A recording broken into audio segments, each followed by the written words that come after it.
are you sold on Daniel Suarez at Spire Motorsports? Because I mean, he's had a good start to the season. He's making good points, isn't he? I mean, after coming off of last year and leaving Trackhouse, it seems like maybe he wasn't crazy thinking that he was the low peg on the totem pole.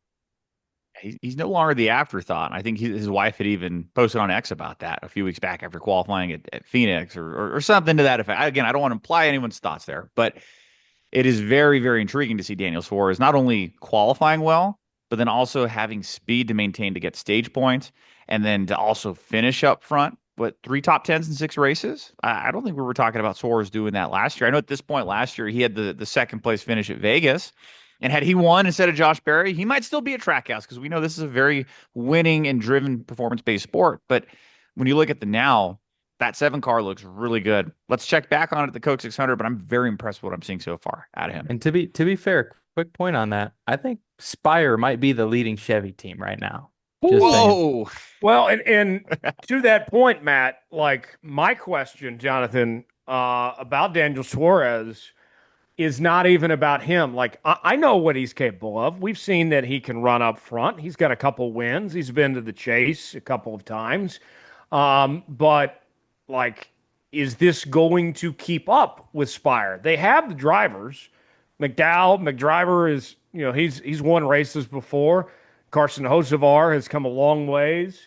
Daniel Suarez, solid driver. I think this is the best driver lineup they've ever had by far. But to me, my question isn't about Suarez, Jonathan. It's about Spire if they can keep this up. Do they, is this going to be, are they going to continue to trend upward in that upward mobility? That my confidence is not about Daniel, it's about the team.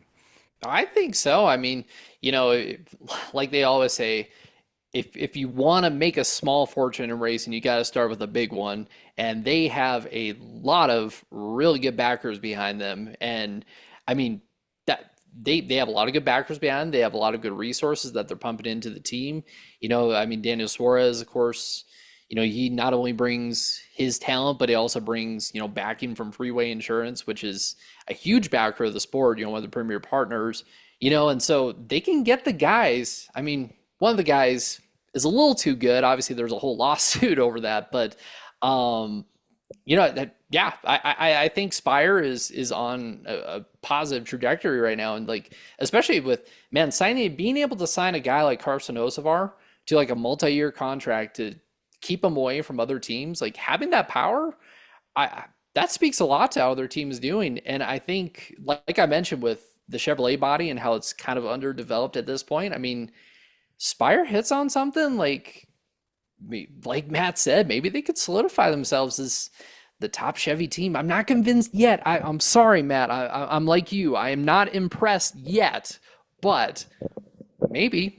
It's a hot take right now, but I just remember getting down to the last 15 laps of the race, and Hocevar was passing for what, ninth? And they were saying, wow, Hocevar's the top running Chevy in ninth. He ended up getting up to fourth, but I mean, at the time, it seems like Chevy was kind of out to lunch a little bit. I got a question, Jonathan, along these lines, to kind of add to Matt's point here. So we know that Spire, they run Hendrick engines, and out of the Hendrick camp, basically Chevy's divided in two parts, right? You got the, Trackhouse and RCR camp are doing the ECR engines thing, and then you got the Hendrick and Spire camp doing the Hendrick engines thing. And much has been made at Toyota about how far behind Legacy is doing their own thing as opposed to working with 2311 and JGR with JGR's data. If this trend continues, if there's a big gap between Hendrick and Spire versus RCR and Trackhouse, what does Chevy eventually like try to push Trackhouse or RCR to work more with Hendrick? Maybe I understand that RCR doesn't want to give up their engine department.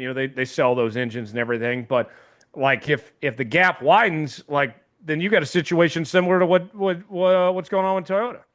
Yeah, it's certainly something to think about, and it could be something like where Ford, you have Penske and Front Row Motorsports, who are the two tier one teams, they get like the same amount of, well, obviously we don't know exactly how much, but they're at that tier, more, it might require them to look in the mirror for sure.